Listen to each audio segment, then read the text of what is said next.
আজি ৰাইজৰ দলৰ মৰিয়নি সমষ্টিৰ কৰ্মীসকলৰ লগত কথা পাতিবৰ কাৰণে আৰু নিৰ্বাচনী প্ৰস্তুতি সম্পৰ্কে আলোচনা কৰিবৰ কাৰণে এই সভাখন আয়োজন কৰা হৈছে।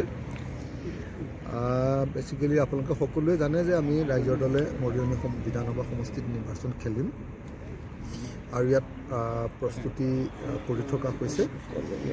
সেইকাৰণে আজি 2026 চনৰ নিৰ্বাচনত কেনেকৈ আগবঢ়া হ'ব আৰু ইয়াত কোন প্ৰাৰ্থী হ'ব সেই সম্পৰ্কে কিছু কথা আলোচনা কৰিবৰ কাৰণে আমাৰ কৰ্মী সভাখন আয়োজন কৰা হৈছে।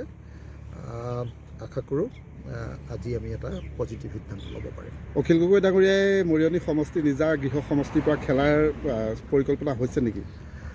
মানে মোৰ নিজৰ সমষ্টিটোৰ প্ৰতি ডেফিনেটলি মোৰ দুৰ্বলতা সদায় আছে আৰু কিন্তু তাৰ পাছতো মই মানে শিৱসাগৰ সমষ্টিত মই নিজে কমিটেড হৈ আছোঁ।